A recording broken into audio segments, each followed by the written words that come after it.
2026 সালের মার্চ মাসের শেষ দিকের কথা। পূর্ব ইউরোপের আকাশ তখন বাইরে থেকে দেখলে একেবারেই শান্ত মনে হচ্ছিল, কিন্তু ঠিক এই শান্ত পরিবেশের মধ্যেই ইরানের আকাশ সীমার প্রায় 13 কিলোমিটার উচ্চতায় এমন কিছু চলছিল যা সাধারণ চোখে ধরা পড়ার মতো নয়। সেদিন ইরানের সীমান্ত এলাকায় তাদের সামরিক হেলিকপ্টারগুলো নিয়মিত টহল দিচ্ছিল।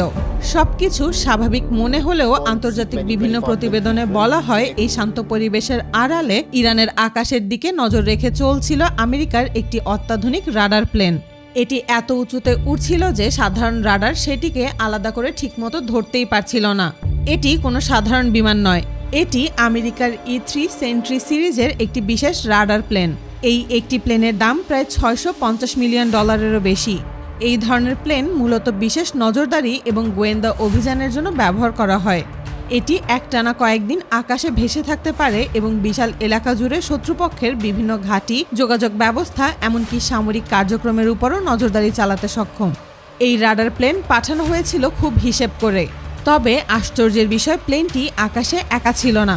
এর কয়েক কিলোমিটার নিচে ইরানের সীমান্তের কাছাকাছি এলাকায় একই সময় আমেরিকার আরও দুটি ফাইটার জেট উড়ছিল।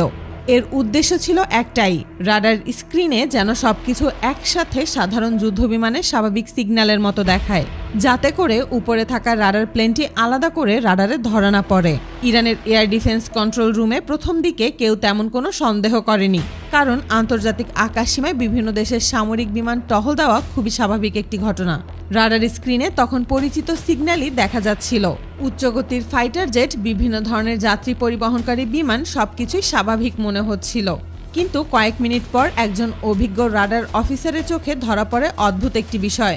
অনেকগুলো পরিষ্কার এবং শক্তিশালী সিগন্যালের মাঝখানে একটি সিগন্যাল খুব হালকা করে দেখা যাচ্ছিল, আবার কিছুক্ষণ পর সেটি মিলিয়ে যাচ্ছিল, এরপর আবার হঠাৎ করে কিছুটা দৃশ্যমান হচ্ছিল। এই ধরনের আচরণ কোনো ফাইটার জেটের সঙ্গে মিলছিল না।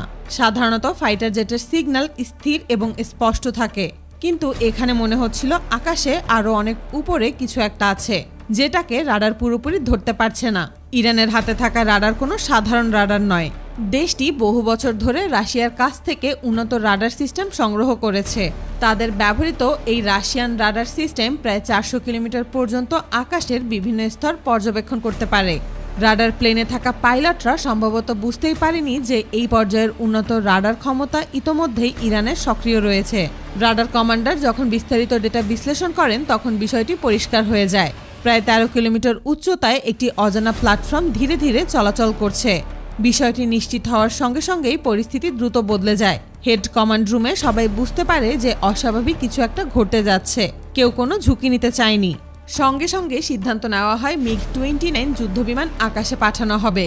শক্তিশালী এই ফাইটার জেট সরাসরি সীমান্ত বরাবর উড়ে যায়, ঠিক যেখানে আমেরিকার ফাইটার জেটগুলো অবস্থান করছিল। অল্প সময়ের মধ্যেই দুই পক্ষের যুদ্ধবিমান আকাশসীমার দুই পাশে মুখোমুখি অবস্থানে চলে আসে।